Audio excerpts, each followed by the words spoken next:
A aurora chegou.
Eu não falharei.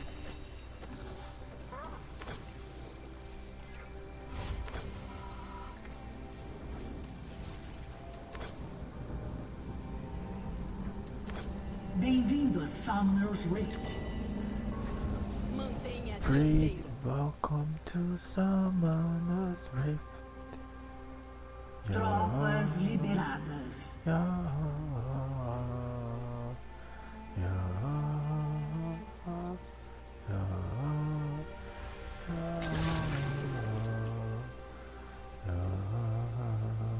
O amanhecer se aproxima.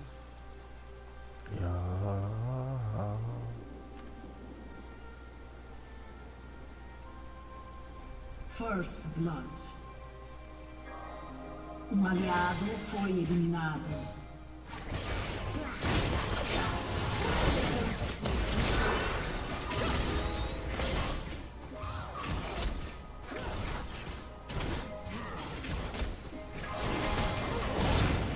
Um aliado foi eliminado. Um inimigo foi eliminado. O crepúsculo se esvaece.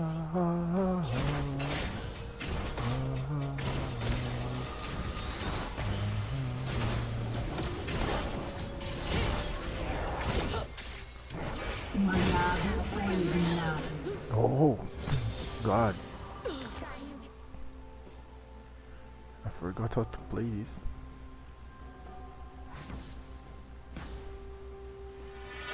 Sempre vigilante.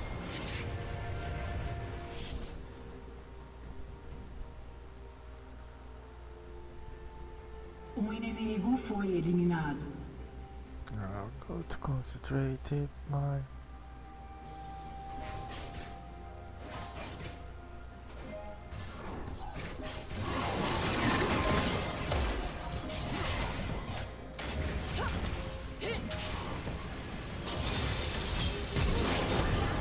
Inimigo foi eliminado.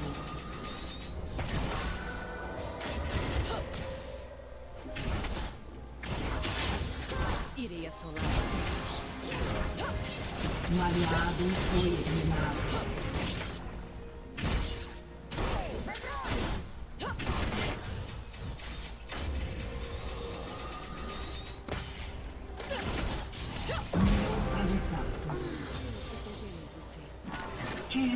spree.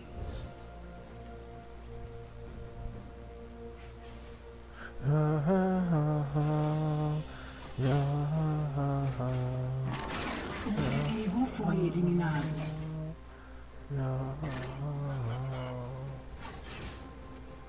Juntem-se a mim. A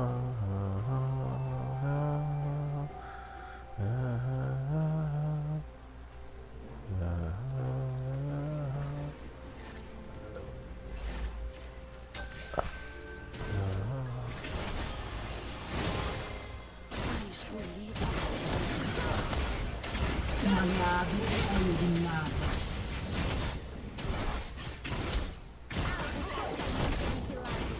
Double kill, inimigo.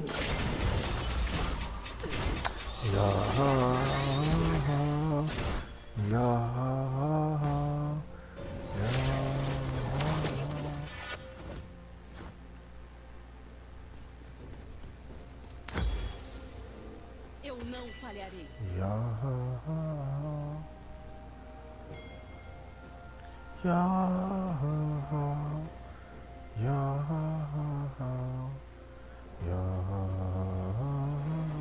O inimigo foi eliminado. Sinta a glória. Enfurecido.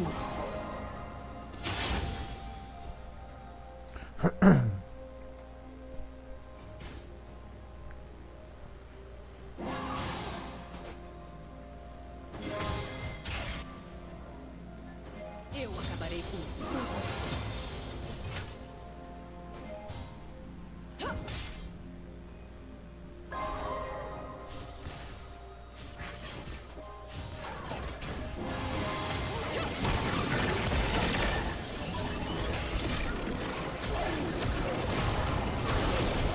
Passa por cima de mim. O aliado foi eliminado. Killing spree. Implacável. Neutralizado. O amanhecer se aproxima.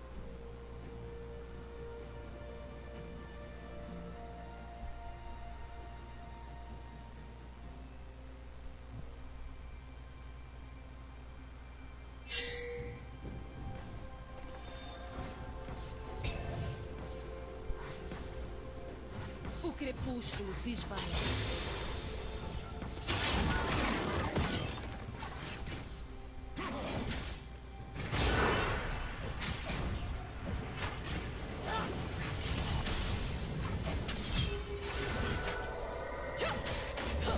Levante-se e lute.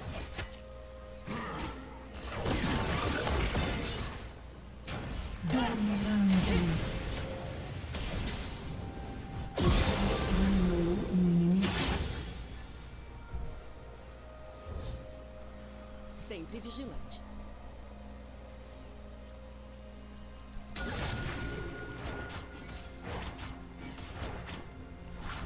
Um aliado foi eliminado.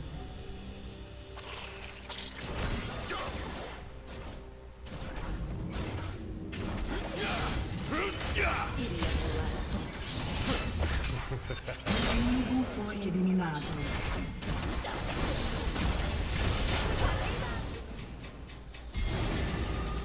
Sua equipe destruiu uma torre. Sua equipe destruiu uma torre. Invencível.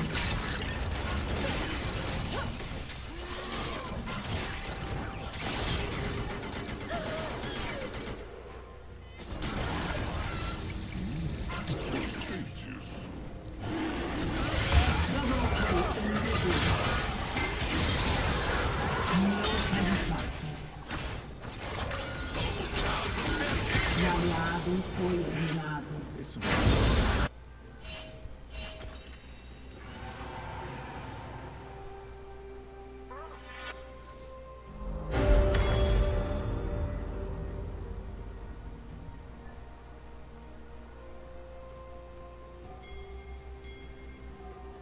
Inimigo enfurecido.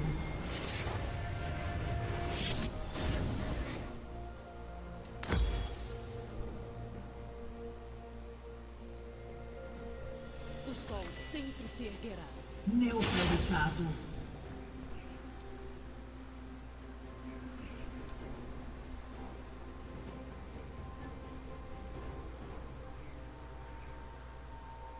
O inimigo foi eliminado. Eu protegerei você.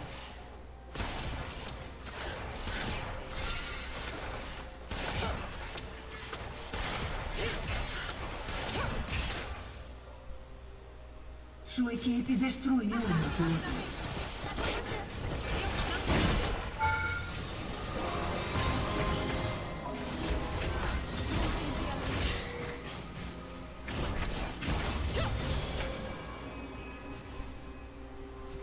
Mostre um caminho.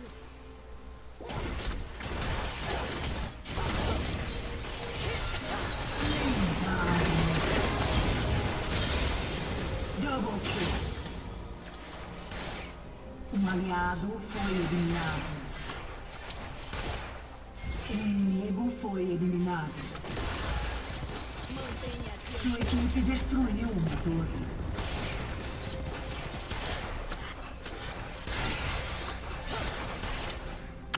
Ta-da-da-da.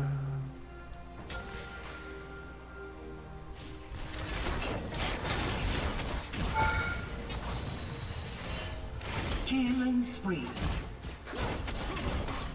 Neutralizado.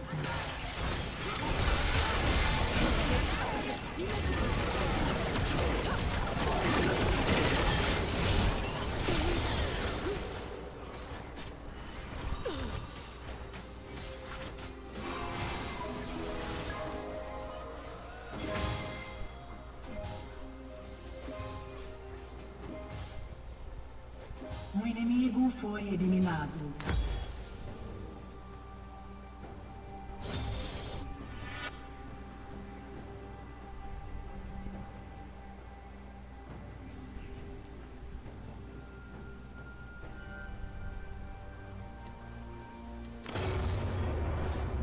Um aliado foi eliminado. Saída do sol.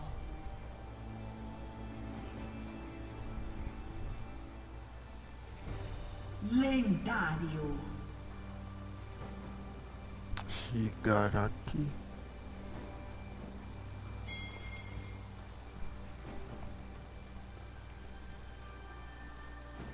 Eu não falharei.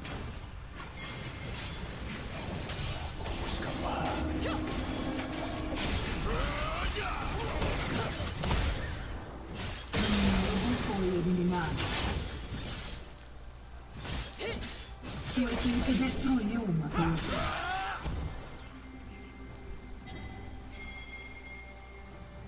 Um aliado foi eliminado. Lendário! Sua torre foi destruída. Levante-se e lute.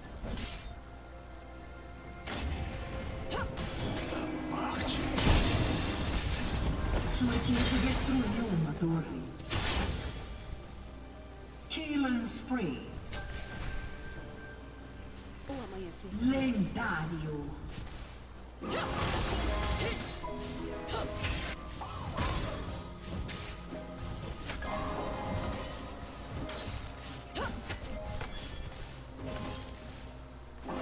Lendário.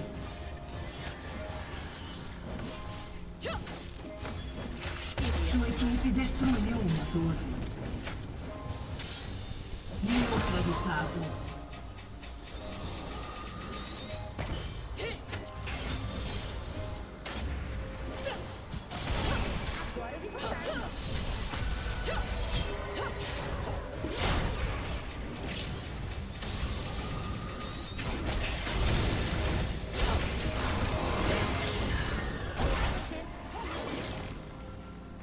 Um aliado foi eliminado.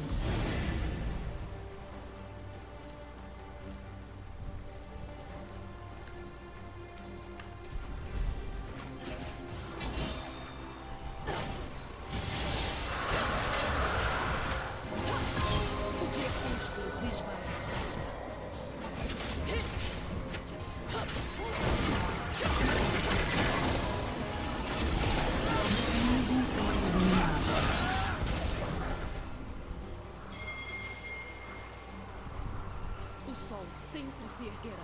Sua equipe destruiu uma torre.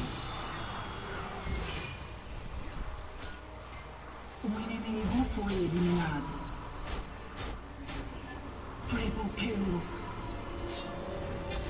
Neutralizado. Estes.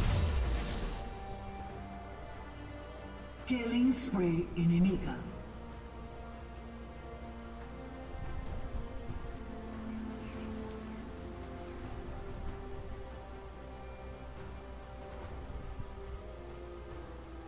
Sua equipe destruiu uma torre.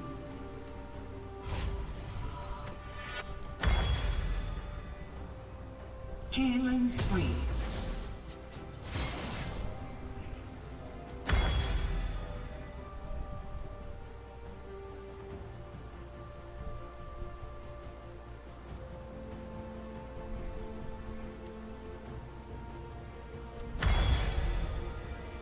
Enfurecido. Protegerei você. Double kill. Um aliado foi Let's go, eliminado. Sona. Quadra kill. Let's go.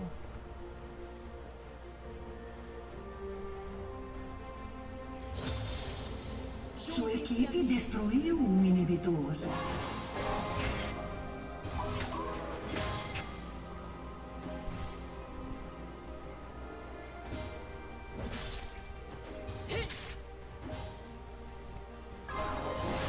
Lendário.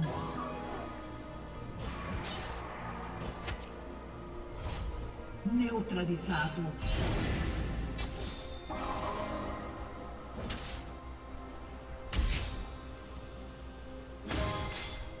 Eu acabarei com tudo.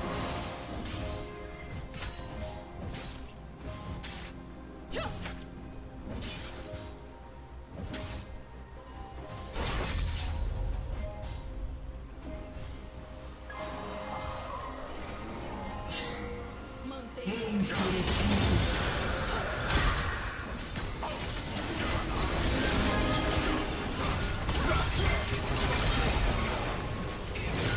Um inimigo foi eliminado.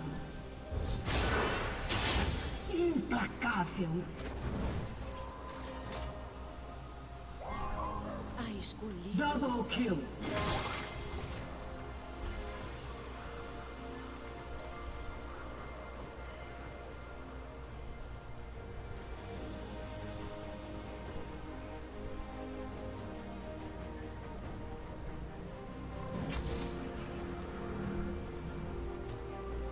Eu não O falharia. inimigo foi eliminado.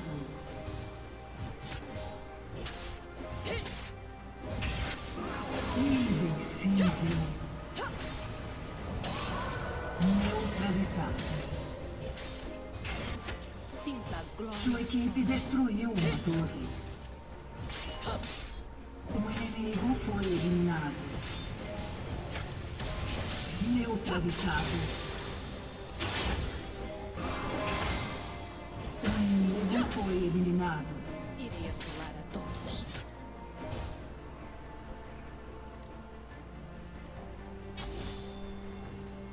Killing spree.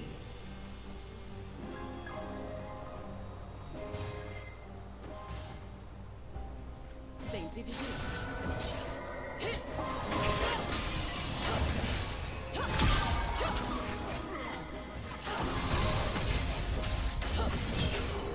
O inimigo foi eliminado.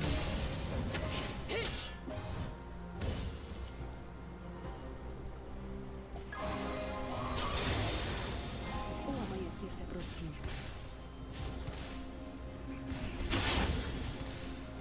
Enfurecido. Sua equipe destruiu uma torre. Neutralizado. Você eliminou um inimigo. Double kill, inimigo. O inimigo foi eliminado.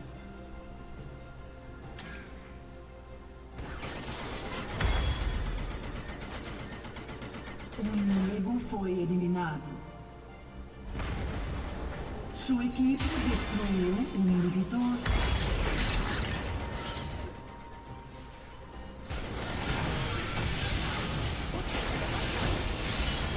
O inimigo foi eliminado. Double kill. Se erguerá. Sua equipe destruiu uma torre. Um aliado foi eliminado.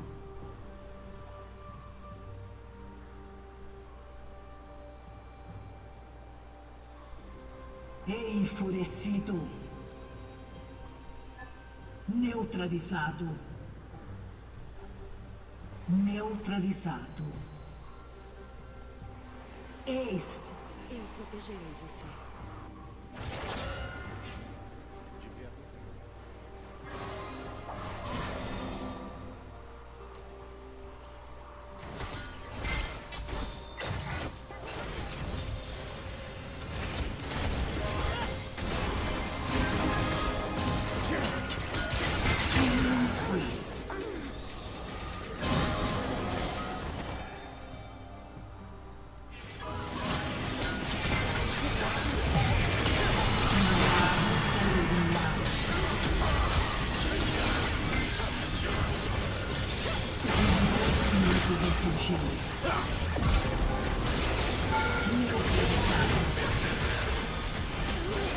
Você eliminou o inimigo. Um aliado foi eliminado.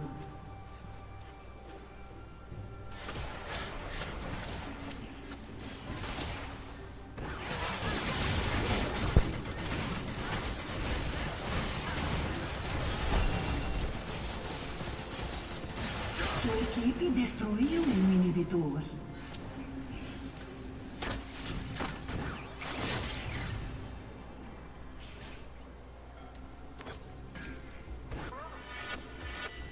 O inimigo foi eliminado.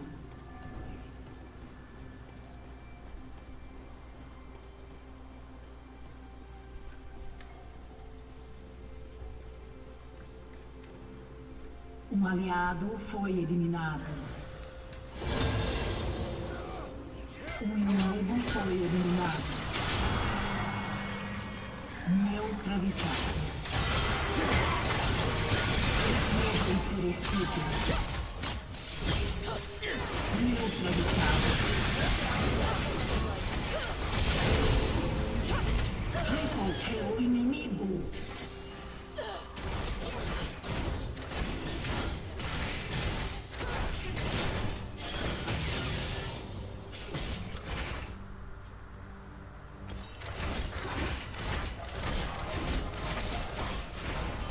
O aliado foi eliminado.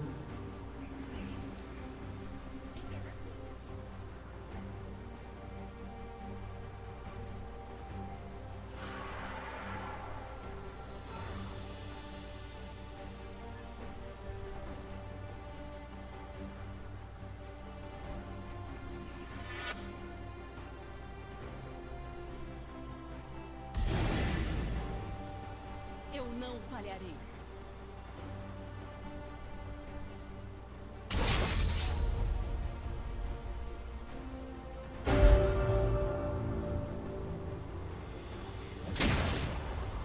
Um aliado foi eliminado. Um inimigo foi eliminado.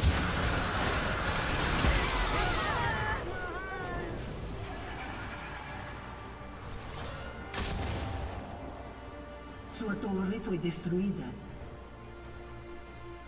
Neutralizado. Um inimigo foi eliminado. Neutralizado.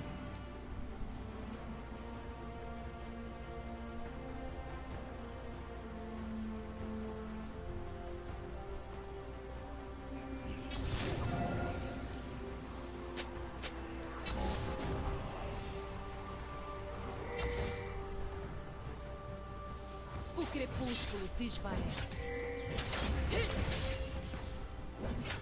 Um aliado foi eliminado.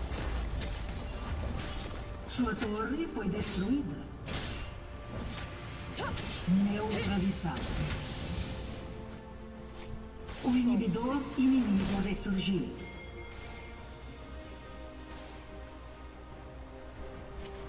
Um aliado foi eliminado. Double kill inimigo. Conhecemos tudo que o Zeno toca. Eu protegerei. Sua equipe destruiu uma torre. Sua equipe destruiu uma torre. Você eliminou um inimigo.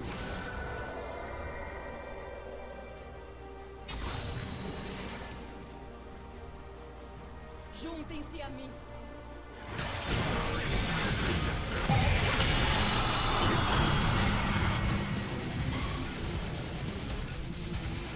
Neutralizado.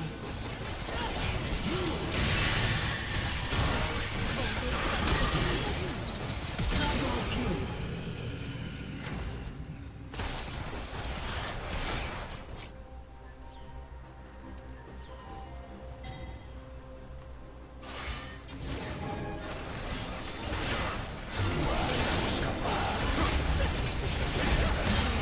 Foi eliminado.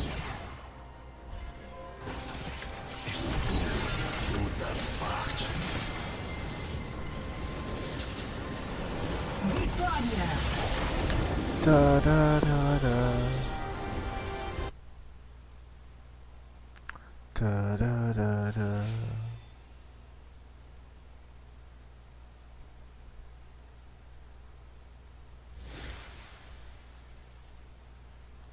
Hello, I'm going to tell you a story.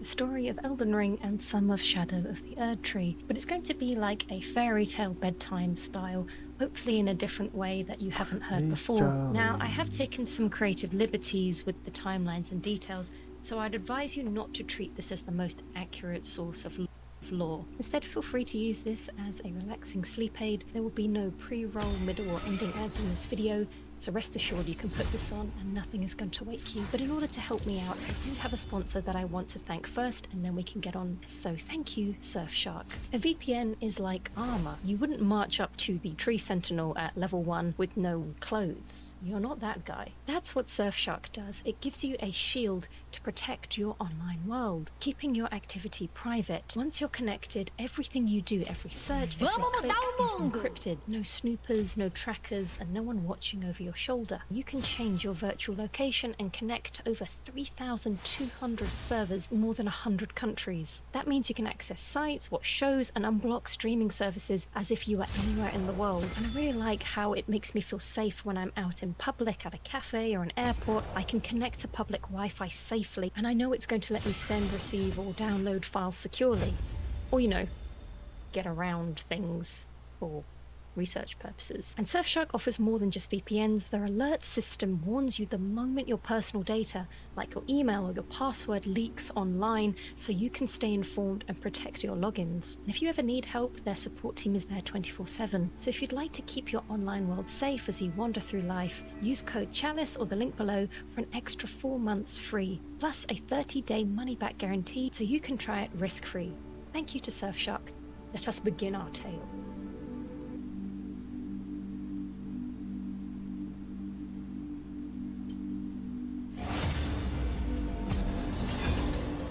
Long ago, there was a kingdom called the Lands Between. Rivers ran wild, forests grew deep, and mountains rose with frosted peaks. From the dark beyond the stars came a distant power, neither man nor beast, but something vast and strange.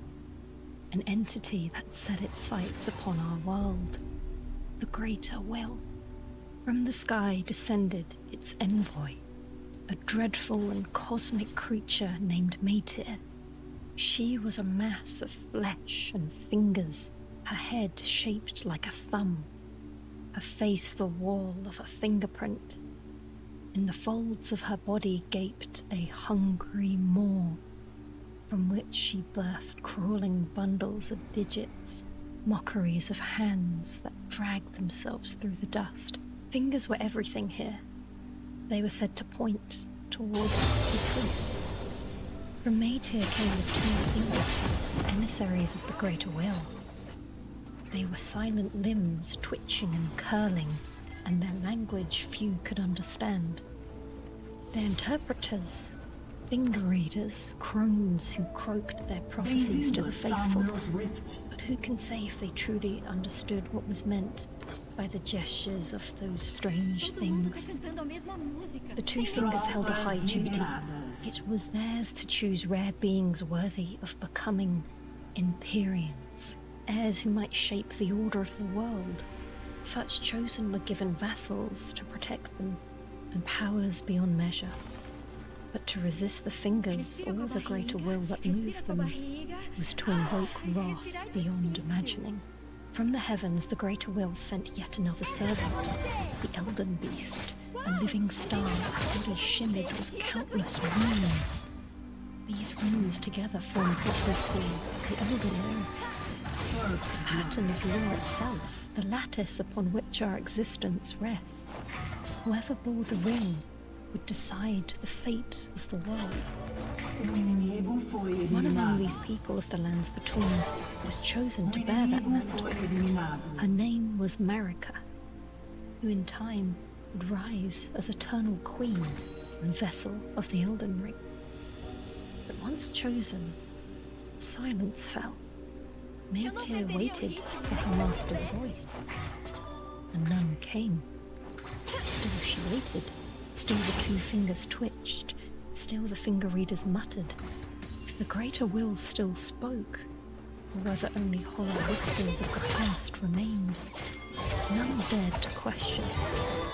And in that silence, people began to fashion their own truth.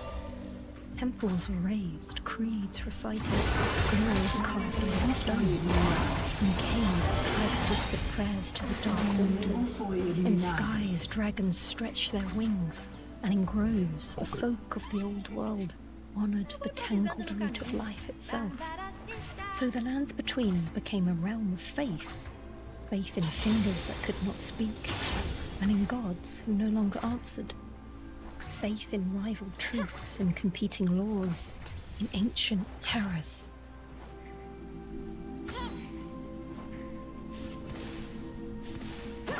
You see, before any crown or decree, the lands between were shaped by older powers, faceless deities and forces that whispered through stone and star. Beneath all matter flows the primeval current, unseen but eternal, a celestial torrent, said to be born from the scattering of stars. Sorcerers speak of it as a procession of light, crystals known as glintstones flowing from a distant cluster, binding both the land and the fate of those who walk it. It carries life and death together, a cycle that predates all. To gaze too deeply into its mysteries is to be undone, bewitched, haunted, driven to despair. Some who have peered into the abyss spoke of a wisdom not meant for us mortals, of truths that shattered minds, leaving them changed forever. From the heaven fell meteors, whether they're a gift or punishment depends on who tells the tale. Where they struck, new life rose from stone. The alabaster lords with bodies of living rock cooled from the impact of these fallen stars. They carried blades of meteoric ore, and with them the pull of gravity itself. It was they who first showed men how to bend the stars' strength, and they who control the stars controls fate itself. The heart of the living world churned the crucible, the raw origin of life itself. Horns, wings, and feathers all tangled together, neither separate nor whole. Some worshipped it as the truest, holiest form of being. Others feared and scorned it as unevolved chaos. And if you look carefully, you will notice it still remains today. Walls walk this land with crowns and scales, marked forever by this ancient unity, crucible. The crucible was the only power that lived. And swamps bring the curse of scarlet rot. It ate away at bloody mind, sprouting mushrooms and blossoms from its victims until they withered or went mad. Yet others saw it as holy flowers that ground us to this earth. For long ago, lords crowned themselves in faithful bodies and worshipped decay as divinity. They saw in the rot not sickness, but godhood, appointing saints and Valkyries who longed to bloom into its chosen. Though its essence was once sealed away, its faith still endures. But even now, servants tend to its blossoms, waiting for the day its bloom will cover the world entire. And then there were beings that could not be seen or touched. The greater will was the loudest, but never the meanest. It was an ancient male-formed deity, said to bear curled horns and braids of blazing red hair. Its single evil, grotesque eye burned in the hearts of the giants, and from it rose their flame, a fire that could melt all and never die.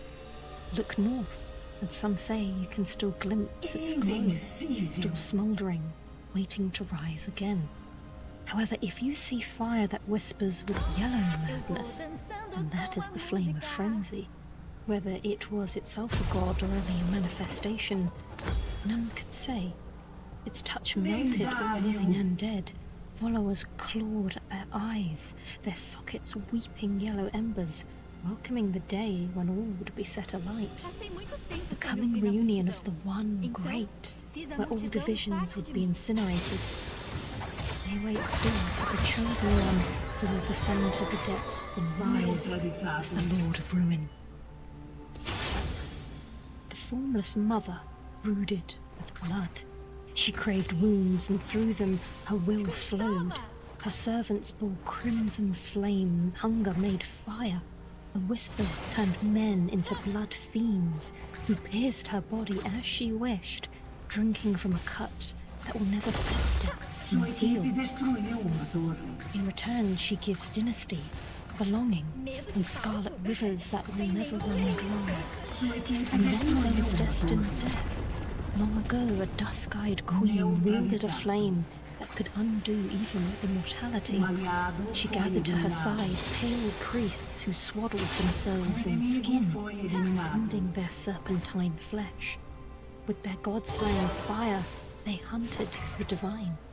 Yet this queen was overthrown, and her power sealed away, when no one could ever use it. The cult lingers still, but their black flames a reminder that true death was once a part of this world. These powers, fire and blood, star and rot, current and crucible, made the first crystal of the lands between. They lived on in secret cults, outcast faiths, scars in this land. The lands between has always been a contested ground, where many truths wait in shadow, longing to be understood. And so, the world stood, contested and divided, when at last a queen rose to bind these powers to her own desire.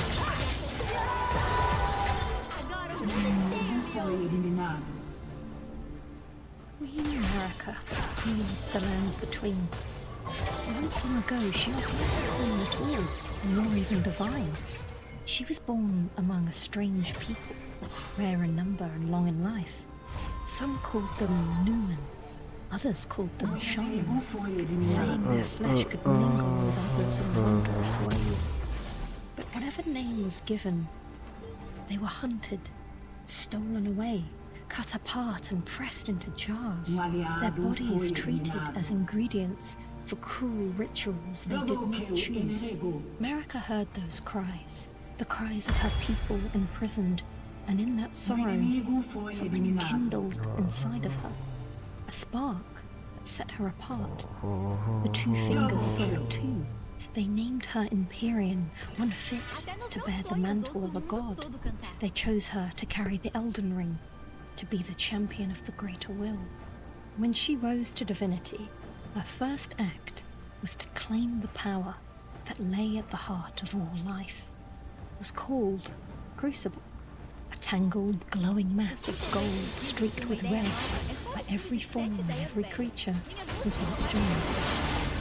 The horn-sent people, kin to America's homeland, had long worshipped this origin. But now it was no longer there. America took its power, reshaped it, and from it grew something new. A tree. Tall and golden, it rose higher than mountains, brighter than the sun. The Erd tree, a wonder never seen before. Spreading its blessing across the land, those who dwelled near it found their eyes alight with gold. Grace, they called it. Inside Marika herself, the Elden Ring rested, dictating the laws of the world. And she, wanting peace and an end to fear, pulled away the rune of death. She gave it to her beast companion Marika to guard, so that none could wield it. In this way, lives were lengthened, souls returned to the Erd tree, and a promise was made that the people of the lands between would be reborn again and again. It was a gentler system than the jars of her childhood, a new order for her children to inherit. This was the Golden Order. America didn't stand alone. At her side was Godfrey, the chosen consort, crowned as the first Elven Lord. His strength was unmatched. With axe in hand he fought giants, dragons and beasts, his name carved into songs of victory. At Marika's command, Godfrey marched north against the fire giants, who bore a ruinous flame, the only fire that could burn the Erd tree. He broke them in battle, leaving only one survivor, cursed to guard the flame forever. Their fell god was forced into slumber, his threat sealed the end of the land. With each foe slain, Godfrey's legend grew, but so too did Marika's bloodline. Together they bore 3 children, Godwin the Golden, Michael the Beloved, people's pride and hope. His younger brothers, Newhart and Maid, were twins, but unlike him they were born with horns. They were omens, a mark of curse and shame. Marika, who wished to leave such shadows behind, cast them down into the seals of the capital. But fate marked the twins differently. Morgort clung to the Erd tree, guarding it with stubborn loyalty, as though he might wash away his curse through service. Mo turned instead to the formless mother, dreaming of a dynasty steeped in blood, his blood that was to be celebrated. Yet even Marika and Godfrey's rule could not last. When Godfrey had slain every foe at her bidding, there were no more battles left to fight. The golden light in his eyes, the very grace that guided him, faded. His will was gone, his purpose spent. So Marika stripped him and his warriors of their grace, sending them into exile. Go to other lands, she bade them, live and die and grow stronger, and one day you may return. These were the tarnished, wanderers cast out of their home. They marched away in silence, waiting for the day when grace would call them back again. Later, Marika took another king consort, a red-haired figure who was both her champion and her other self in divided flesh. From their strange union, at least 2 more children were born. First I shall tell you was Melania, the Severed, a swordswoman without equal, but cursed with scarlet rot. She fought with unyielding grace, even as her body withered. And when her strength finally failed, she called upon the rot within, turning each battlefield into a festering bloom. But each time she did, drew near, and with the third bloom, she would rise no longer as a warrior, but as the goddess of light herself. Her twin was Nicola the Kind, so she was existence. Forever, to be small, frail, but youthful. He watched his beloved sister suffer and swore to find a curse for their afflictions. He dreamed of a kinder, gentler world order, free from the suffering. He continued to lead away within the golden path, strapping himself with his body, strength and lineage, and returned to the realm of shadow, chasing man from vision and there in that shadowed land, there was a silence.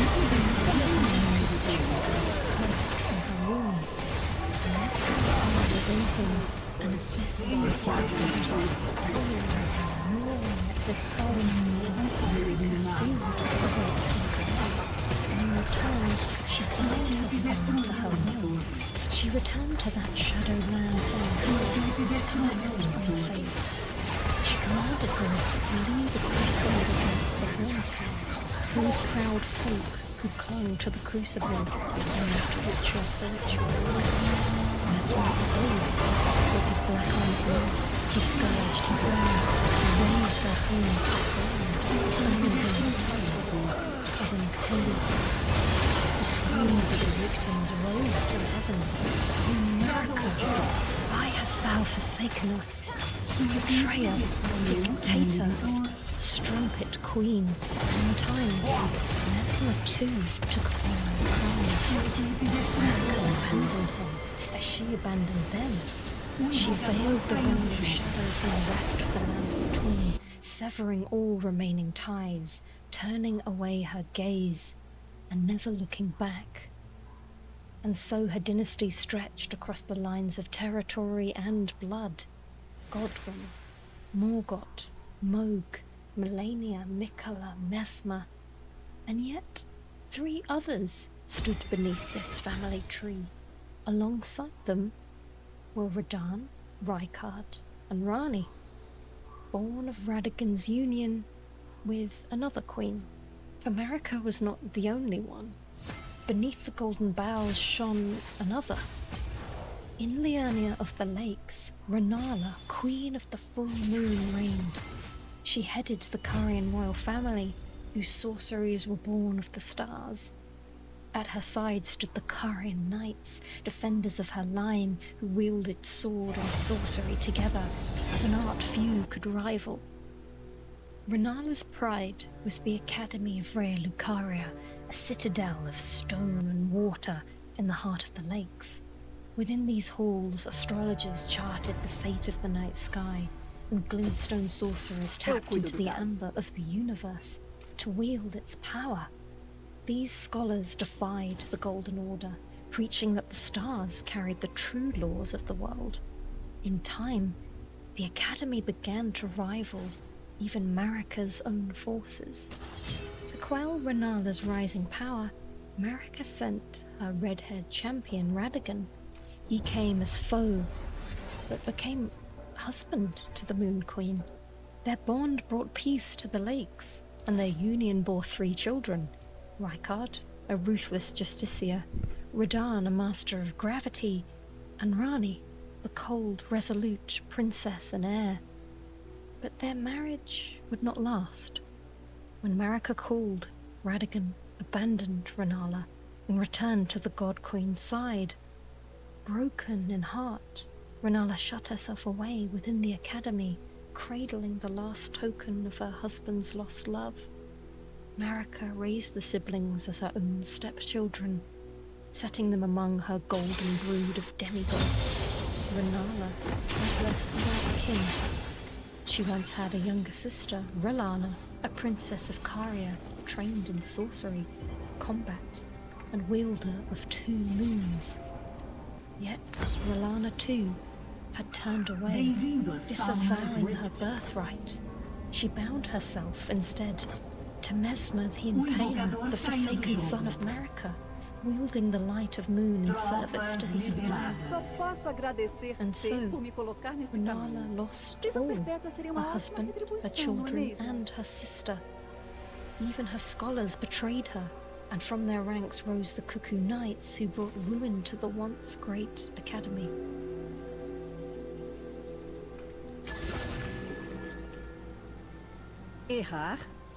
Even radiance casts a shadow. Beneath the golden branches of the Erd Tree, far beyond its light, lived people, buried and cursed. These were the hidden, the forbidden, the forgotten. You see, upon the obscuring of the land of shadow and the Erd Tree's creation, something else was born. A twisted, rooted silhouette, a foil to that resplendent pillar of Marika's design. The Shadow Tree. It bore no ordinary light, nor defined order, only a hate-filled umbra. Yet the people still worshipped it Você as não vai holy, escapar. though its blessings tasted of ash in their mouth, bitter. Bitter as the horn sent people to become. Spurned and wounded, they bent their knee beneath its shade and cried out in spite. Como deve ser. We have been abandoned. We are forsaken. Reject. Resist. Genial. Revile. Another race who drew the ire of the heavens were the Nox. Grey-skinned alchemists who Não shaped dá pra silver fugir dos seus into crimes. uncanny mockeries of life. Their eternal cities, sisters, Nokron and Noxstella, gleamed with pale towers of stone.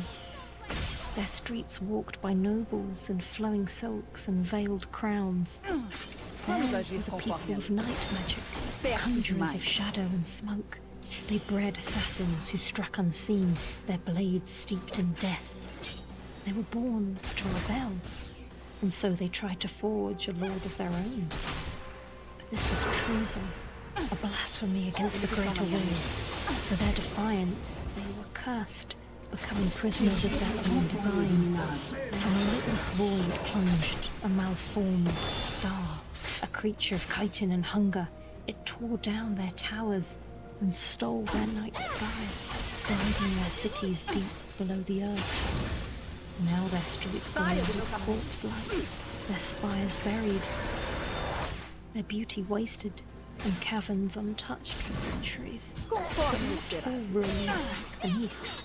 Some were torn skyward, carried aloft by the gusts of time. Largue as armas. So hangs Farum Azula, a broken city in the clouds where its spires twist to the endless storms and lightning embroiders the sky. In the age before the Earth Tree, the world belonged to dragons. Their wings shadowed mountains and their breath crackled with red thunder. Over them ruled the many-headed dragon lord, Placidusax, Elden Lord in truth long before Godfrey. We humans call our own kind the first, forgetting what came Foi before. eliminado. At Renda-se the heart agora. of the storm stood the Dragon Lord's throne, where he served a god who, as gods in these tales often do, abandoned him. When Inimigo that god foi vanished, eliminado. Placidusax did not rage. He turned inward, withdrawing to the storm's eye O to wait coração de Piltover é o seu silently. povo. Yet even his reign was not free from betrayal. One of his brood, Bale the Dread, rose against him, leaving grievous wounds and stumps where once many heads had crowned his glory. Their battle ended in a bloody stalemate, until Bale, broken, fled to the jagged pit. In the wake of his wounds, the Dragon Lord set his kind to a new purpose. His servants took the form of priestesses and beckoned human warriors to join their cause. Thus began the rites of dragon communion, a pact to hunt down Bale's drakes and consume their hearts in exchange for draconic power. But in time, this purpose was forgotten. Communion became hunger. Sem medir Hunters grew esforços. greedy, devouring heart after heart. As their bodies slowly contorted, their pupils narrowed, and their voices were drowned out by roars. Some say that the molten worms that crawl today, bloated and pitiful, were once these hunters, their greed turning them into creatures that could only writhe on their bellies. Now Farum Azula is shrine and tomb alike. Dragons form a living wall of stone around their king. Chosen beastmen in ancient armor crown its brimless spires, and within, Placidusax slumbers still, a lord locked in vigil, waiting forever for a god who will never return. In deep caverns and valleys, the sound of stamping feet, wind song, and haunting lullabies could be heard, as the ancestral followers called forth spirit vapor from the bones of their dead. They worshipped an eternal herd, believing death no ending, but a return to the great beast. Wearing antlers as crowns, they tended sprouting horns and guarded their creatures, praying they would ascend into ancestral spirits. They lived in harmony with the beasts, herding their flocks far, far from the Erd Tree. For in their creed, both birth and death could sprout alike O crime from é the soul. comum. A lógica In the realm of é shadow rara. dwelt another horned folk, though their fate was harsher still.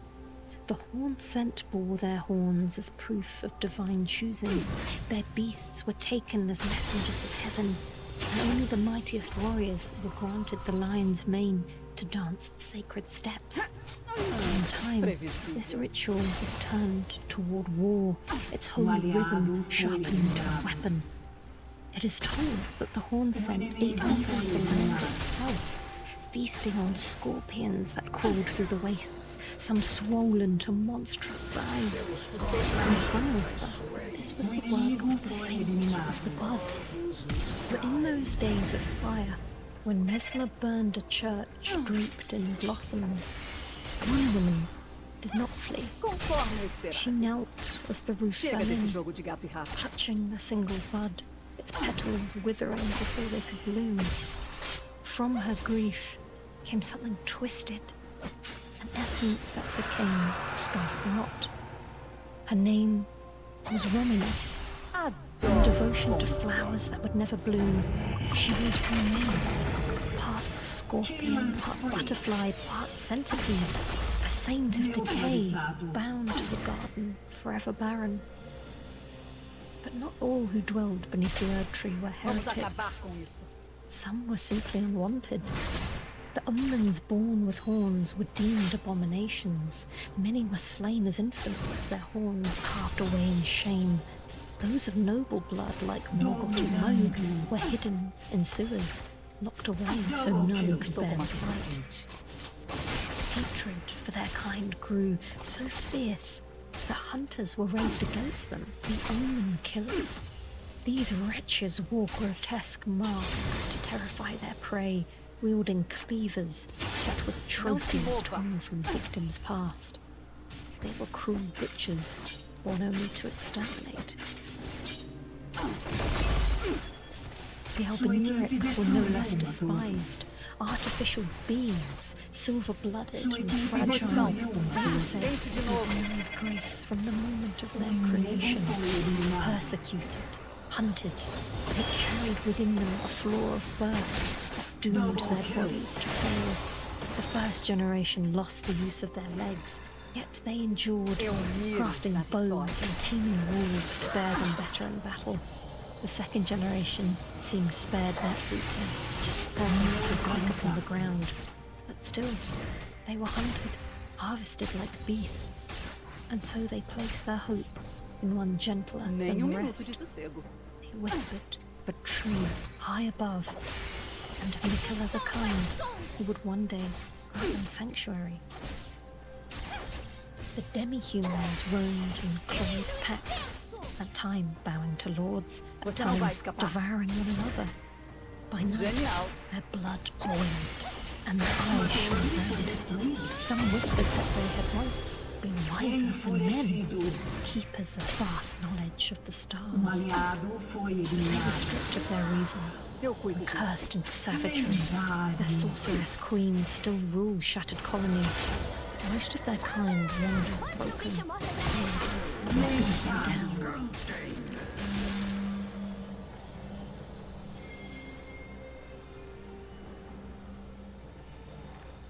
Now I shall tell Não you dá pra fugir com of seus one crimes. dark night when the moon had turned away her face. Shadows stole through the royal capital, wizards cloaked in veils, their steps Cuidado com a sounded, armadilha. their forms liquid, black A like lei não assassins, se culpa a ninguém. scions of a long-lost city, daughters of the Newman kin, Tamarica herself. In secret, they had been given Perto a demais. terrible tool, a shard of destined death. That part of the room Malika tucked away long ago. They pried it from Malekith's keeping and steeped their blades in its power, sharp enough to kill a Eles god. estão na minha mira. Those knives on the back of Godwin the Golden. As they pierced him, a brand formed upon his skin, a mark that stole his soul, but left his body. The Erd Tree could not grasp his spirit, as it slipped away. Um aliado foi This eliminado. moment would come to be known Genial. as the Night of Black Knives. The hour when shadows betrayed the golden line. He laid to rest at the roots of the Earth Tree. But could never truly rest. And the deep root depths began Pode solucionar to o caso. change. The fair prince's body warped and swelled. Along his neck grew scales and fins. His arms grew webbed, his flesh sank and rotted, and his once bright face widened into a distorted fungal disc.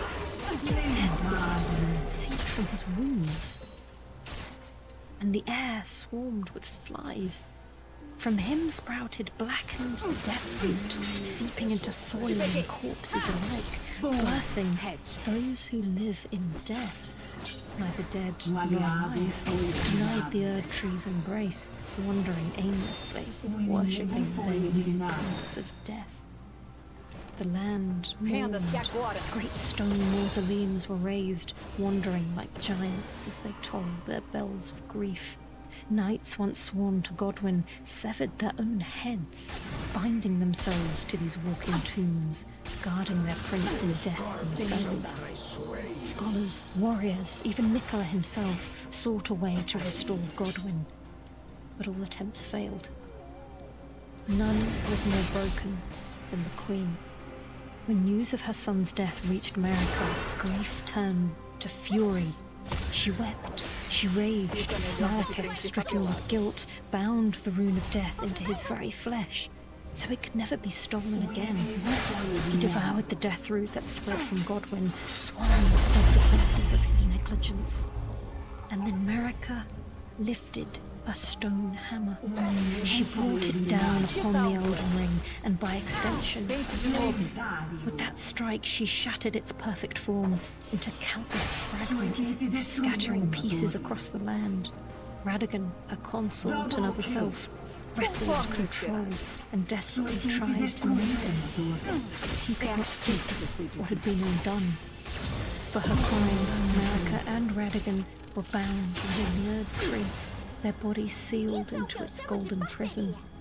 The world was left without a leader. The ring lay broken. From this fracture spilled chaos. War broke out as kin and champions clawed for fragments of power. These shards, called great lunes, caused terrible strength. Marika's children turned upon one another, and so this time would be known as the Shattering. Godric, a weakling of thin blood, slunk away to seize a shard of his own. Cowardice carried him through the walls, groveling before the strong and cursing the weak. In desperation, he turned to grafting, sewing the limbs of others onto his body until he was a crawling patchwork of stolen flesh. Yet even after 100 arms, he could never raise himself to the same greatness of the Golden Line. Morgott claimed his shard and entrenched himself in the capital, defending the Erd Tree from his kin. Yet, despite his loyalty, the tree denied him passage. It would not open for him, nor for any, to claim the crown. Yet, still, he waits at its doors. Rykard, once noble, cast aside his honor. He fed himself to the god-devouring serpent, and became one with it. His consort, Tanith, raised a manor in his name, gathering recusants who spurned grace, declaring rebellion their creed. Melania clashed with Radahn. Her clean-rot knights rotted in the presence of her curse, but did not falter. Radahn's red manes burned, but did not break. They fought until Caelid itself was reduced to wasteland. At last, Melania bloomed with scarlet rot, ending their duel, while Radahn was driven to madness. He did not leave that battlefield, devouring corpses indiscriminately.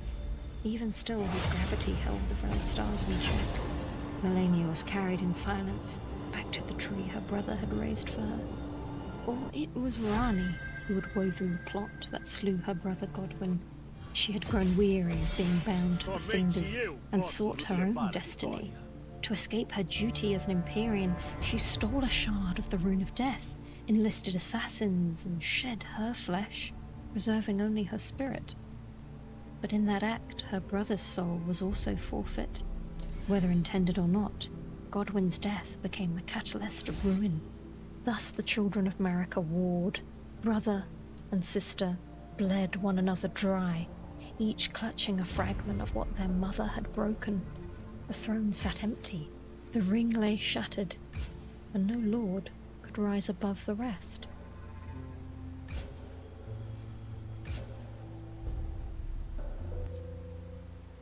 But there, across the sea, through the fog, appeared the Tarnished, nameless, forgotten since their long march. Yet Grace called them back, and they obeyed. This was not the same lands between they once knew. New abominations greeted them, and when death should have claimed them, still they rose again. This was what they had been tempered for, what Marika had commanded them to endure. Yet now, when they returned, a woman astride a phantom steed greeted them. Her name was Melina. She offered herself a maiden, steward to impart the whispers of the two fingers, if the Tarnished would carry her to the foot of the Erd tree. In her hand she held a whistle, a gift of Torrent, a spirit steed loyal and swift. And so, together, they set out across Limgrave's green fields and crumbling keeps, until Melina showed them a place apart from this world. The Round Table Hold. It was a dusty hall that floated outside of time, where champions summoned by grace gathered in uneasy fellowship. Those who lingered there were as strange as any foe the Tarnished might meet upon the road. In one shadowed corner, a woman sat with arms outstretched, cradling the dying, whispering her lullabies of comfort and death. By the footpiece stood a scholar lord in noble robes, attended by a silent figure, clad in the regalia of the grave, their body marked by the curse of those who live in death. Not far from them, a hunter vowed to scour the lands of the same accursed beings, his faith in his cause unbending. Upon the balcony, a court sorcerer forever chased the secret of that night of the Black Knives, though the mystery gnawed his flesh away. A warrior of storm blood, fierce and unabowed, sought to redeem her fallen line with valor. By the forge, a gruff blacksmith hammered sparks into the air, his great hands hiding a secret burden, while beside him, a bright-eyed spirit tuner hummed softly, naive to the weight of his existence. And in the dust-choked corners, there lurked a defiler, a twisted man who stalked the sewers below the capital. He muttered of cursed seed beds, of binding all life together through torment and filth. And as the all these souls, broken, driven, burdened by faith and deception, gathered beneath one roof. Some would guide the Tarnished, others would betray them, and all would test their resolve. Together they were proof that the lands between had become a realm of wanderers, each carrying wounds left unresolved. It was here that the Tarnished learned their fate. They must hunt the demigods, claim the fragments of the ring, and forge from them a new order. And so the Tarnished wandered, lords and ladies of fell before them. Their wounds were claimed, yet when at last they stood before the Erd tree, but the way was barred, thorns, unyielding, sealed its heart. Melina's eyes grew heavy. She spoke then of fire, the only flame that could open the way, and that she herself must serve as kindling. This, she said, was her purpose, left to her long ago by a mother within the Erd tree. Whether that mother was Marika herself, or some other forgotten spirit, we shall never know, for Melina would not speak of it further. But another voice whispered in the Tarnished's ear. Shabriri, prophet of madness, whispered of a darker path. The Tarnished could take the burden upon themselves, embrace the yellow frenzy of chaos, and burn the earth tree with their own cursed flesh. To do so, they must descend into the deep and accept the embrace of the three fingers who waited in a forbidden tomb beneath this world. Melina swore that should the Tarnished take this path, she would turn against them and hunt them until the ends of this world. Whether by maiden sacrifice or tarnished ruin, the Erd tree burned, the heavens blackened, the air filled with ash, and the Tarnished swept away the storm into frenzy left behind. There in that crumbling city adrift in time, they faced Malekith, the Black Blade.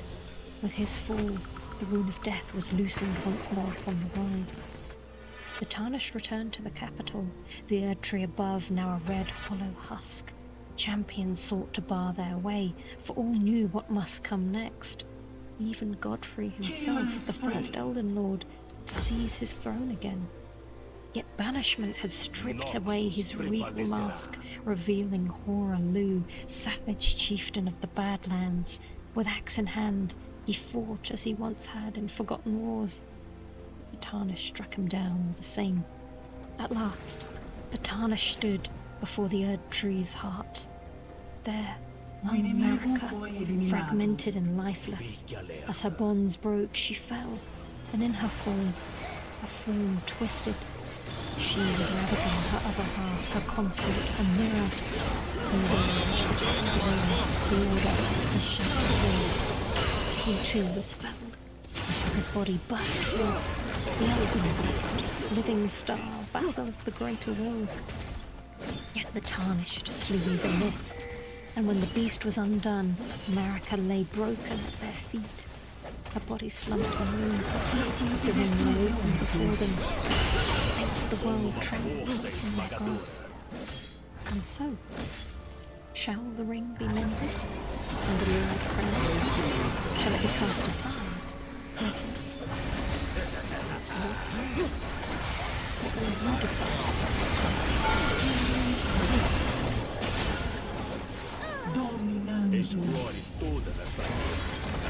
Perhaps you choose the simplest path, to gather the fragments, to mend the ring, to restore the Erd tree. You changes the information, the laws return as they were, just as the greater will desired. The throne is filled, yet the floors remain unchallenged. Stability, yes, but built upon the same cracks. Beside you stands Marika, fractured still, her stone lips closed, offering neither blessing nor protest. Another path whispers an idea of perfection. Philosopher in shining light gazed upon it and saw its cracks by the hands of those who shaped it. Gods who bent the law to their own desire, proving them no wiser than Moses. In his silence, he dreamt of a perfect order where such fickleness could never again steer the world astray. The rune he left would make it so no hand might tamper, no wind might mar. The golden ring, the circle of perfection, would yet be another cage, a world pressed into the shape of one man's vision that brooks no choice. Or maybe you seek a gentler thread, to weave death back into the fabric of life. Fear, the deathbed companion, took the Prince of Death into her arms, and with him birthed a rune to restore what the Erd tree had denied. The right of death, no longer hunted. Those who live in death may rest easily. And the world, to live is to wither, to love is to lose, and to die is to return. Quieter mercy, perhaps even a bittersweet reprieve. But there are endings that bring no peace. You might embrace the loathsome dream of the dung-eater, to spread his curse until every soul is defiled, every child born into torment, in such an age where no one stands above another, for all are equally damned, a realm of filth and despair where the soil itself festers, and every lineage is poisoned, a twisted equality. And yet darker still is the fate of the world of flame. If you descend and embrace the Three Fingers, you do not claim the throne as Elden Lord at all. You are bound instead as Lord of Chaos. Shabriri exalts through Yura's warnings and Vike's ruin linger, their bodies scarred and broken by madness. Should you take this path, the world becomes a pyre, not just the Erdtree, not just the throne. Man against all odds survives, swear vengeance eternal. The flame gets not, the remains, and from such ashes, nothing ever rise. Yet there is one ending unlike the rest. You may cast aside the throne and free alike, and take the hand of Rani, the pale witch of night. With her, you reject the greater will, the fingers, and every god who meddles in your fate. Together you step into an age of stars, causing your voyage into the cold dark. The lands between is severed from its chains, left adrift beneath the dark moon's gaze. It is an ending both chill and wondrous, distant and eternal, and strange and vast, but freedom and shadow beneath stars that may never answer. What could behold us in a land far, far away? So, which tale shall be told of you? Kingship? Moonlight? Fire? Curse? All paths lie before your feet. They will tell stories of the tarnished for ages yet to come. But only you will know which story is true. Sua equipe destruiu uma torre. Invencível. Neutralizado. Implacável. Noxus prevalecerá. Tire isso aí da minha arena.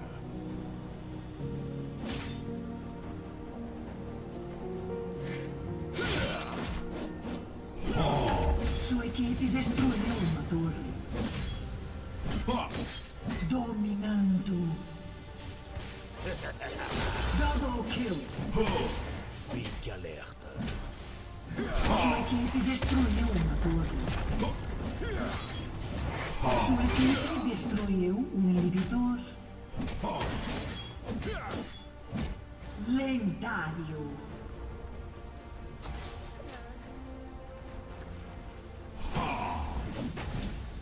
Meu destino está claro.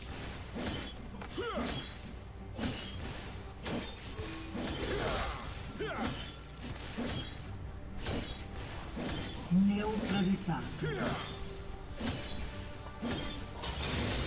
Killing spree. Double kill. Sua equipe destruiu uma torre.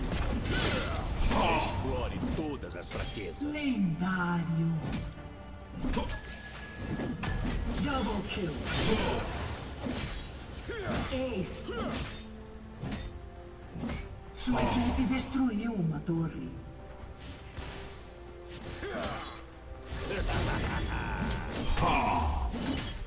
Lendário. Triple kill. Sua equipe destruiu uma torre. Sua equipe destruiu uma torre. Sua equipe destruiu um inibidor.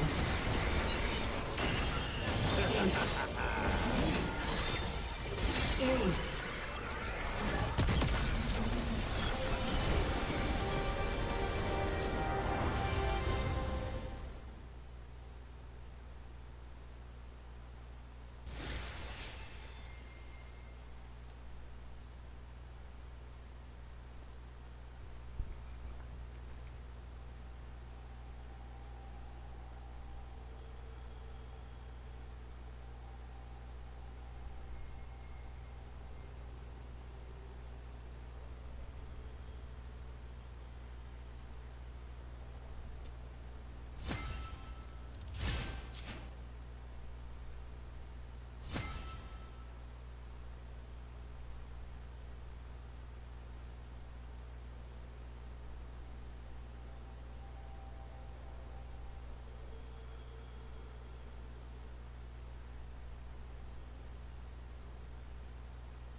Welcome back everyone, and thank you so much for the lovely feedback on my previous Elden Ring bedtime story.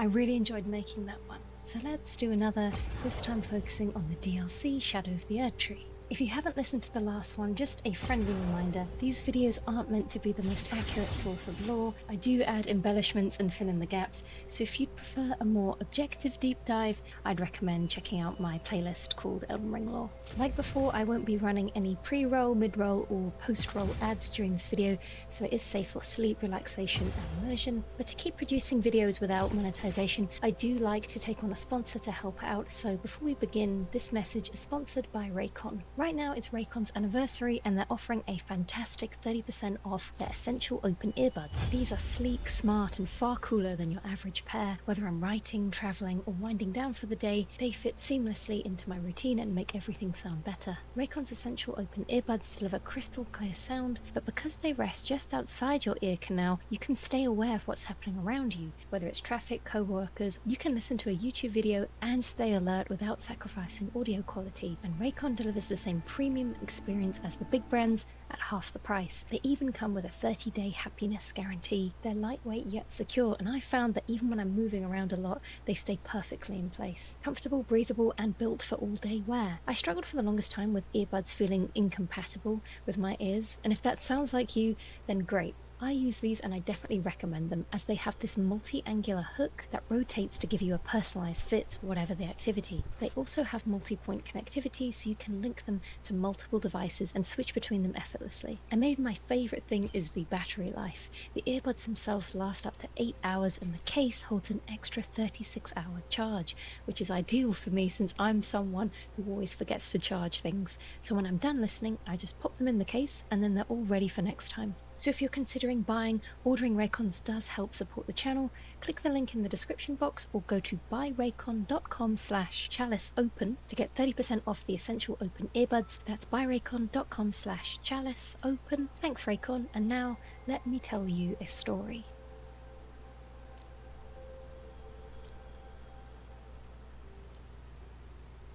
Long ago, there existed a land the world was meant to forget. A forbidden place, cut from the lands between, sealed beneath the roots of the Erdtree, lost within its shadow.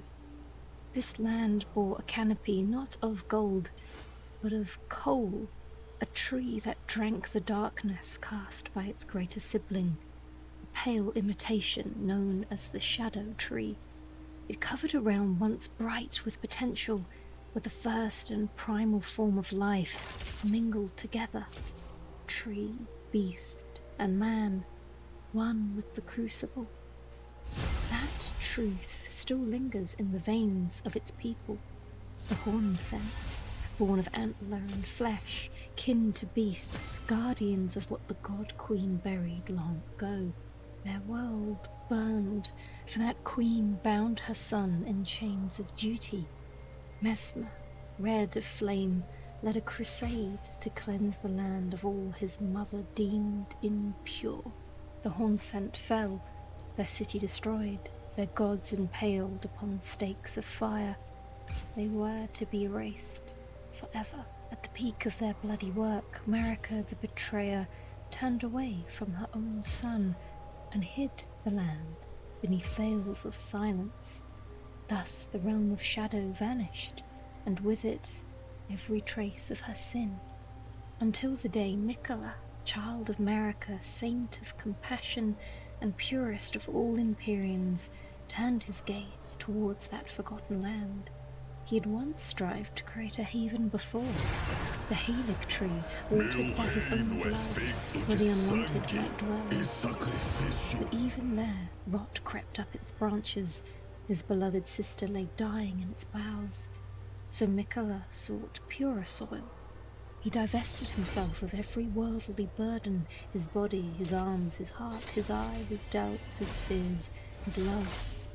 Through the realm of shadow he travelled, intent on reaching the one place where he might transcend all suffering and create an age without cruelty.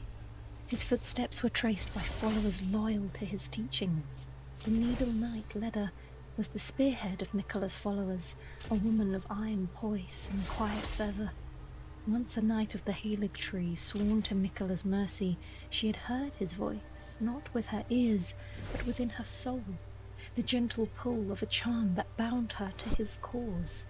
She gathered others like her, the faithful, the broken, the hopeful. Her devotion deepened into doctrine. To Leda, Mikkela was the answer to every unanswered prayer. Those who followed Leda into the Shadowland each carried a fragment of Mikkela's enchantment, a tether that blurred devotion and desire.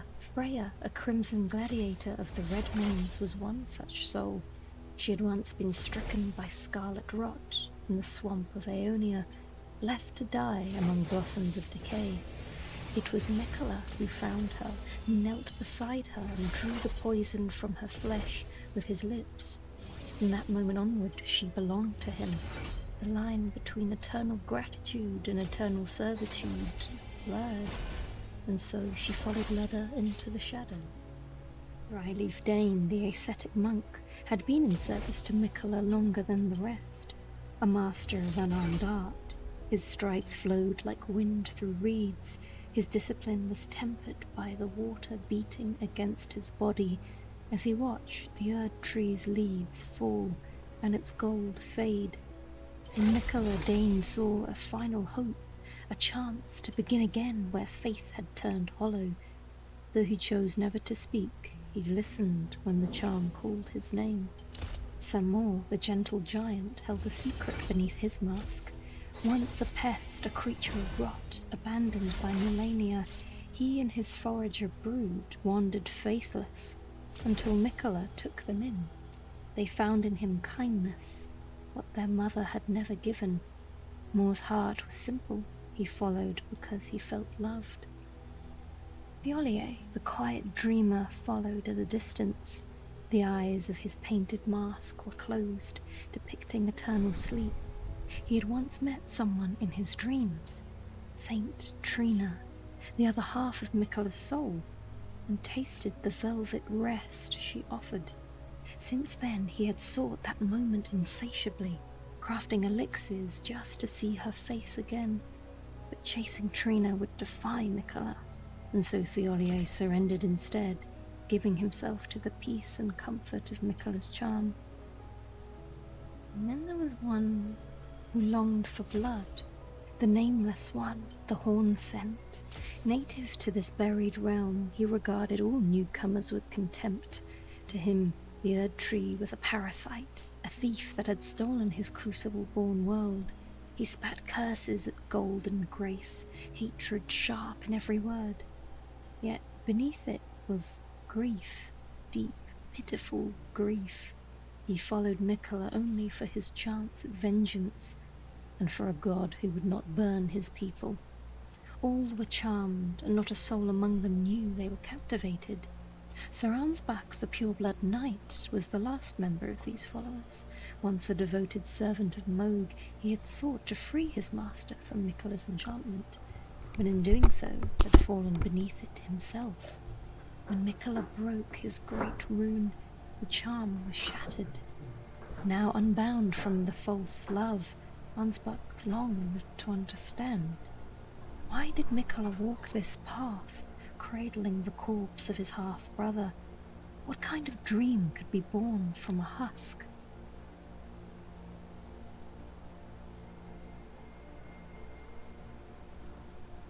Long before these dreams of mercy, before God spoke of grace or compassion, there were beings who knew no peace, only fire, storm, and the will to survive. The dragons, remember? At the summit of the ancient sky sat Dragon Lord Placidusax, many-headed and unblinking. Among his sworn stood Florisax, the dragon communion priestess, her scales rough as gravel stone, her heart sworn to a single star. Her lord then rose Bale the Dread, black as storm glass and terrible to behold, father of drakes, first of thunder's blood. When Bale rose against the Dragon Lord, the heavens split. He tore through the storm like a blade, and the Dragon Lord met him in kind. Heads were shorn, wings ripped, limbs dashed from sockets. Lightning lashed the earth until even the clouds screamed. When it ended, neither had won. Baal fled to the jagged peaks, a wound carved into the horizon, and Placidusax withdrew into the eye of a storm that never ceased turning. All the while, Florisax watched. She sacrificed her dragon form, shed her scales, her wings, her immortal breath, to walk among mortals. She would not rest nor close her eyes until her lord's will was fulfilled. To humankind she offered a terrible gift, dragon communion, a rite of blood, of flesh and devotion. The hunters she chose would slay the drakes, tear their hearts from the burning chests and devour them while they still smoked.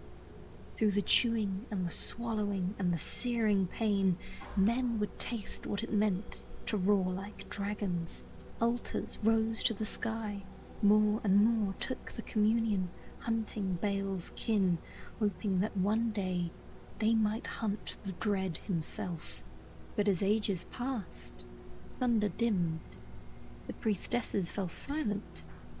Men forgot why they fought, only that the hunger once made them brave, and still Florisax kept her vigil, walking the world without sleep, seeking those whose hearts still burned hot enough to remember.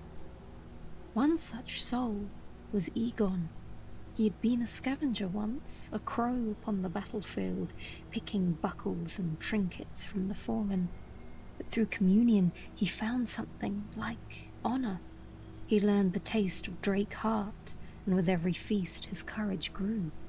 He climbed the spire of the jagged peak, chasing the echo of a roar, and there he found despair. Baal met him in a tide of ash and wind. The dread fell upon him like an earthbound star.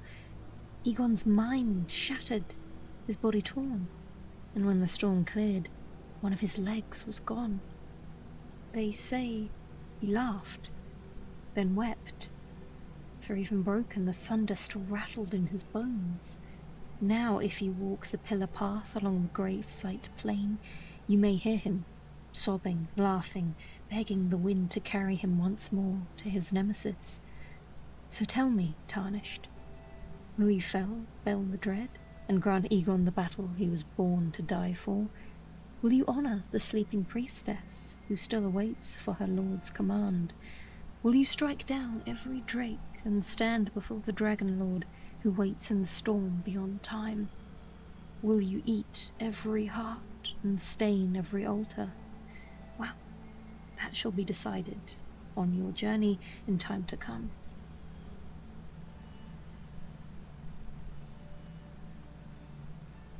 Beneath the earth there once coiled a serpent, vast, ancient, and parted from its light.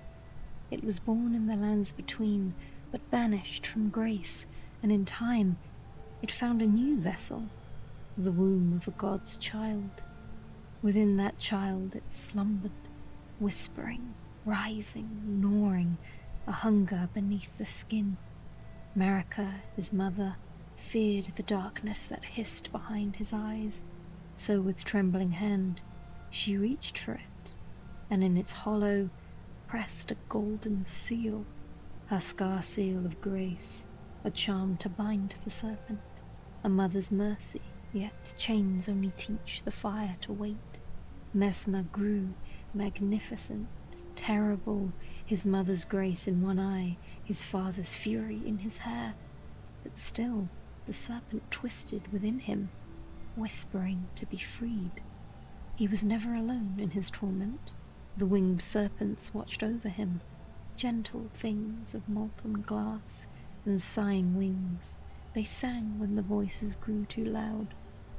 And beside him rode another soul of ruin, Commander Gaius, an Albanuric born without the use of his legs, carried into battle on the tusked back of a great boar. He had once studied the pull of stars beside Mesmer's brother, Radan. Now broken yet unbent, he became Mesmer's dearest companion, for both were cursed, and both refused to kneel before fate. Gaius would command his armies, and together they burned in service of a dream their mother had already damned. America, cold in her divinity, turned her gaze away, and left her son to the darkness he had inherited. Mesmer withdrew to the Shadow Keep, a fortress of black stone, veined with flame. There the faithful gathered, men, women, and beasts alike, who saw the fire in his eyes and mistook it for divine light. They named him the Impaler, and stoked his pyres so they would never fade. Among them were the Black Knights, iron-clad warriors whose armor shimmered like serpent scales. They were led by Commander Andreas and his son, Hugh, whose loyalty was as fierce as the fire they served. But faith burns quickly when doubt takes root. When whispers spread that their lord was close to the abyssal serpent itself, the knights wavered. Andreas, heavy with dread, took up his blade in rebellion. Hugh followed, torn between blood and oath. Their defiance was brief. Mesmer's flames devoured them both. Yet the Lord of Fire mourned them, entombing father and son beneath his keep, where he is said to kneel still, the serpent silent for once in his grief. Then came the Fire Knights, draped in crimson cloaks, clasped by twin golden serpents, symbols of their bond to the cursed flame. At their head was Cood, once noble of Leendel, who cast aside his title to follow Mesmer into exile. His helm bore the wings of a serpent, and his spear blazed. Among his ranks walked Salza, a sage whose swollen head was wrapped in layers of red cloth, a scholar of ruin who despised the horn scent, and yet burned their lands more brutally than any other. His friend, Fire Knight Hilda, fought not to destroy, but to preserve at times. She hoped to save the specimen storehouse, so it could be studied, even as fire raged all around her. And then there was Wago, the eldest. He hid his sorrow behind 2 death masks, one atop the other. A man so lonely, he tried to raise the dead for company. But the dead he called forth had no laughter, no warmth, no soul, and so Wago's heart froze beside them. The faithful marched still, their faith now hollow. They followed Mesmer because to stop was to burn, and perhaps they feared that in his eyes they saw themselves, flickering, trembling, waiting to be consumed. So, Tarnished, if you stand before the Impaler and meet his golden gaze, know that he will tear the seal from his eye and let the serpent loose at last. You will see his limbs unravel, his spine uncoil. The man and the monster will become one.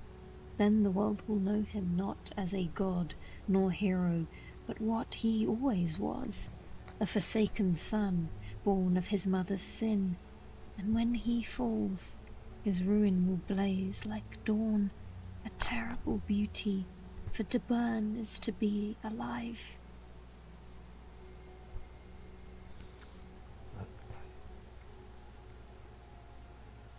On the far side of the Shadow Altus stands a hall of pale stone and shadowed glass, the Cathedral of Manus Maetir, where Count Ymir waits. By day he sits upon his throne, wrapped in robes of midnight blue, his eyes reflecting constellations unseen by any other. By night he walks a narrow path behind the cathedral, a crooked tree that leans over a single grave. At its roots rests a stone marked with one name, Yuri. There the Count kneels until dawn, whispering lullabies to the earth, as though that buried child might one day whisper back. Once, Ymir was known across the lands as a master of glintstone sorcery, a philosopher whose thoughts were fixed on the night sky. He had served the Carian royals, teaching them how to bend starlight to their will. Among his pupils was R'hllana, the twin moon night, sister to the lunar queen Maneiro herself. To his students, Ymir would preach that to gaze upon the stars with love in one's heart is to know them, to adore the dust that falls from them. That is what makes a true sorcerer. But love, he would learn, he made even the wisest astray. In time, his heart turned from the cold silver of the moon, and his gaze fell instead on the silence between them.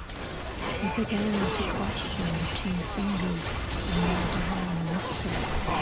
These voices were not clear. Literally, one of the heavens themselves had fallen mute. His search led him below the cathedral into ruins carved like spiraling fingertips. There, beneath the earth, he studied the gestures etched into the stone and listened to the echo of the forgotten language. It was there he found the open mountains, and the fingers melted by its own radiant stone, water of the water world, and fell to the rise between the two fingers, kept the mind was broken, letting finger torn away, her voice silent forever. In her despair, she began to birth the new monsters, crooked, crawling finger creatures, and looked through the dark, searching for the divinity that had abandoned her. Yet, Ymir did not see the monster. He saw a mother, forsaken by her parent. He built his home and his church above her tomb, and named himself her wild truth. Each day he sought to restore her glory, completing a shimmering medicine, a finger-quaint monster, believing it might one day allow him to stand within him. His body grew frail, his hands trembled, he shivered with potential to bring forth life as she once had. The people of Shadow Mountain shunned the cathedral, for they whispered that King Ymir had gone there. Some say he sits in his study with a small twitching creature in his arms, a tiny finger creature whom he called Maneiro.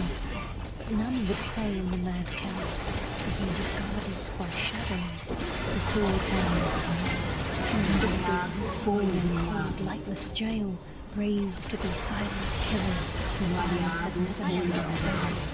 The elder Yolan was steadfast and solemn. She called Ymir her only star, the single point of radiance in the world that had never shown her light. Young Anna was silent even as she killed, but she was no longer truly here, as her soul had been bound to a puppet's frame. Her body moved by unseen threads. Together they guarded their master, but it was Yolan who carried his orders out, and it would be she who forced the truth when it came. For those who descended from the birthing grounds, it found a vast, broken, fingers, its head bare and bone, thumping, and its single bloodshot eye poured out the stone of the stone. Her feet mated and her children, then Yolan will be waiting, her heart and her blade trembling.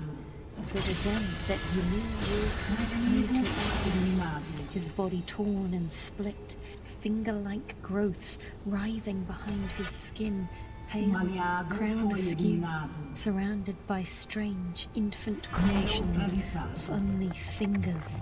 He shall never be another, and in trying to become one, he had lost his son. Yet the echo of his legacy endures, for his pupil R'hllana, the twin moon night, long ago turned her blade from the moon to fire, serving Mesmer the Impaler in her search for justice. Her chamberlain Moonwhistle remains behind, a Carian knight in silver armor, standing guard in a castle of ghosts, ever faithful should her ladyship return. And so this land remains, a microcosm of darkness who will land with us, where all who reach for their life shall find the dust of Maneiro. Maleado foi eliminado.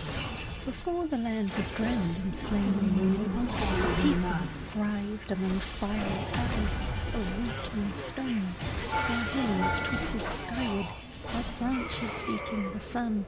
Their ivory curves were sacred, life bending back upon life, never ending, never entwined. The Vincent named themselves the keepers of this realm, custodians of the divine beasts, and all the will of the heavens, lion, bird, and scaled creature alike. For a time their faith and world were one and whole, unbroken and untroubled. Yet their rites to some were troublesome. They believed the body was a vessel to be emptied and refilled, that the unworthy could be carved apart, sealed in clay, and reborn as something purer. The dead and the damned alike were stuffed into jars, their lids sealed with wax. Those who performed this grim work were the potentates, butchers discerned through the with all wills that to the new the prey were the shaman bred, for their flesh was the most coveted of the noble. The child was brought salvation to this meat, some cracked and bloody, their contents spilling forth as shapeless things, wailing and roaring, flesh congealed and trembling. These were the forfeit. The horn scents failed miracles. Others sought divinity through pain. They called them the curse blades, dancers who bled in spirals, whirling blades, slicing themselves in repentance. Among them was Lemon, an ascetic who yearned to ascend. They grew until their feet were burned, their tender claws swung a scent of shame. The horn cast them into the cold jail below to rot with their failure. There in that darkness, Labyrinth met Mira, another penitent soul. Together they danced unseen, which was safe and moving. When Mira's body was still, Labyrinth was left alone, in the darkness, still still. You see, the Vincent revealed their divine gifts, the guardian messengers of the heavens. Foremost among them was the divine beast Dancing, and festival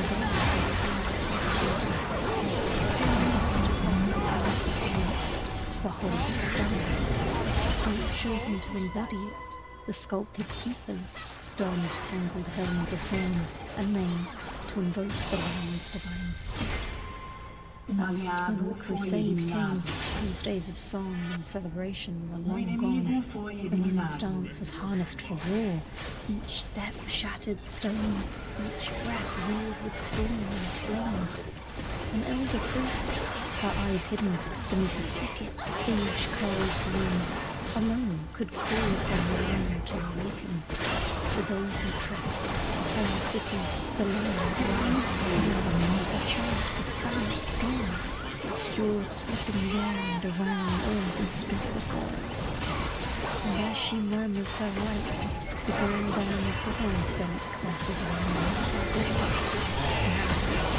for in their cry, the horn-scent was the divine death, a spar to bridge heaven and earth.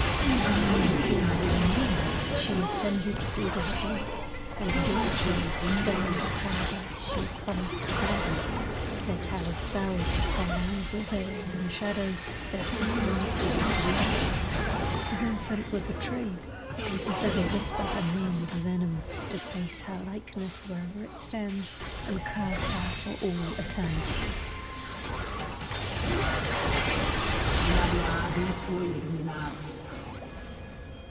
Let us now drift into further horn-scent caves, in a thick forest fraught with delirium.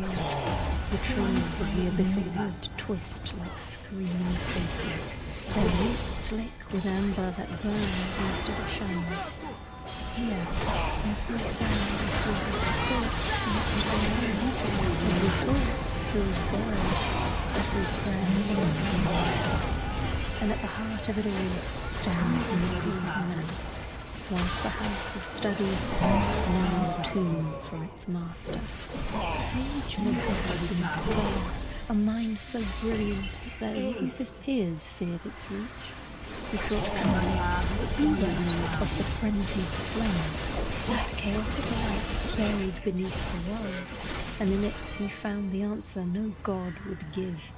The flame did not ask for worship, nor distinguish man from beast, beggar from king. It simply consumed, and to Nicholas was freedom, no need to grace and love. So he opened himself to the healing mark of love, when the flame answered, and he was ready too afraid to die. Nicholas was already old, wizened, flesh spent. He was broken, the lamps blackened, charred beams seared tapestries. Once surrounded by wonderful gardens, it became enveloped with a thick canopy of brambles. The very woods began to rot from within, the air thick with smoky whispers. The horn sent, horrified by what he had summoned, sealed the abyssal woods and forbade any from entering. A band of inquisitors came to find his house. They had been near the man and struck Midra down with a great thorned weapon that pierced his right eye, driving through his skull and down his spine, pinning him upright to the floor. It did not kill him, but held him in agony and madness. Among the horn sent emerged one called Jory, an inquisitor of cruel authority. He questioned the sage, pressing barbs and hooks into his flesh, demanding why the youth was safe in his power. The words did not answer. For in the next week, it still held her face. Nanaya, a lady of fine silk and sharper wit, she did not flee when her husband turned to Heresy. She remained. As he screamed, she whispered, "Endure, my love. Endure. You will endure." Her voice became his anchor. A touch tethered to his humanity. Between the Inquisitor's torments, she washed his wounds, cradled his following frame, and soothed him with sweat. Her love alone kept him from surrendering to the madness that to the woman. The interrogation did not end. Soon, Midra's flesh wasted away, his ribs pressed through parchment skin. The Inquisitors forbade meetings with Maneiro. Now, alone, she kept a single keepsake. His severed spine, his tips still glowing faintly with a flickering frenzy. She made out with it and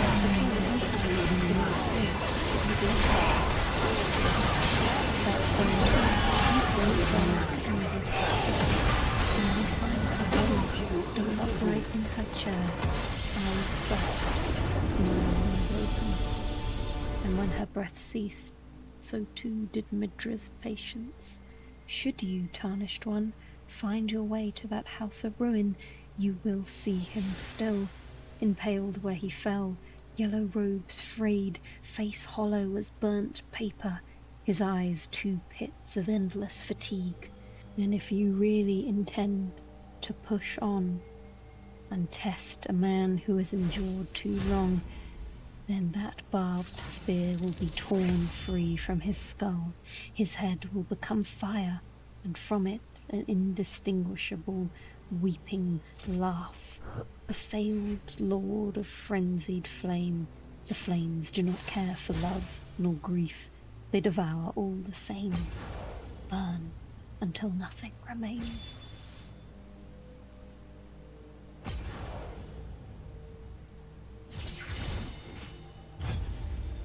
There is a place in the land of shadow beneath the cerulean coast where the air hums with a violet haze. A garden of impossible stillness, sweet as perfume but heavy with mourning. Flowers that bloom there never lift their heads to the sky. Their petals are cool to the touch, and if you listen closely, you may hear the quiet breath of the garden's grave secret, a saint of slumber. When Mikola wandered the world, seeking a cure for its curses, he carried within him another self, the gentler half of his soul. She was the embodiment of his love, a dream, a reflection. Her form was uncertain. Some saw her as a sleeping child, white hair spilling like silk across her shoulders. Others swore she appeared as a grown woman, radiant, elusive, unbearably serene. But as Mikola neared his purpose, the making of a new age, he knew he could not bring her with him. Atop a mournful cleft that met the sea, he cast away that tender, dreaming half, his love, his sleep, his Saint Trina. Down she tumbled into the murky water beneath the world. Her body struck the floor of a deep fissure, her blood spreading like lavender ink. Yet she did not die. Instead, her broken limbs unfurled into violet petals. From them grew a garden of deep purple, a sanctuary where all things rest, and nothing ever wakes. Her blood seeped into the coffins of the coast, where heroes and sinners alike had long ago melted into putrescence. They drank of her nectar and found peace at last. From their remains arose the putrescent night. Mount and rider fused as one to become Trina's guardian. It was a mass of decay, with a cleaver forged from bones and grief. Wherever it passed, a chilling ghost flame bruised the air. Yet even in the waking world, there are still those who seek her mercy. One such quiet soul is the Ollier, who hides behind a mask, carved with a tranquil, sleeping face. By his own admission, he is a weak man, a mere alchemist, a mixer of poisons. But in truth, he is a dreamer. Once, long ago, he met St. Trina in the drifting space between sleep and death. She touched his brow and granted him the velvet calm of perfect rest. When he woke, she was gone, and ever since, he has chased that fleeting peace. Should you find him, he will surely ask for your aid, to craft an elixir to mimic her touch, a somniferous draught said to lull even dragons to sleep. But in his heart, he already knows that only Trina can grant him what he seeks. Yet should you find her, will she speak? Will her perfumed voice still the world around you? And will she tell you the truth of why she was abandoned, and what must be done to Mikola himself? For dreams are fragile things, and even the sweetest ones must end.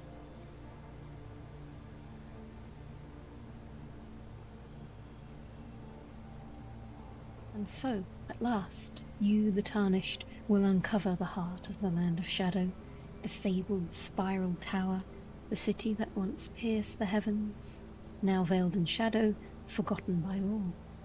Now its blinding grace will stand revealed, its purpose clear, to crown a god. This path is lined with crosses, each marking a step Mikola once took, each representing something he cast aside. His arm, his eye, his fear, his love, his doubt. Mikola was a boy who pitied the broken. Having once watered that sapling with his blood, and from it grew the Halig tree, a haven for the meek, the cursed, the forgotten. Yet though the tree grew tall, it could not endure. Mikola embedded himself within its roots, his sister and blade standing guard as its branches withered. The Halig tree became a hollow promise, and its sanctuary consumed by scarlet bloom, a paradise turned to plague. But before that decay, Mikola had once made a vow.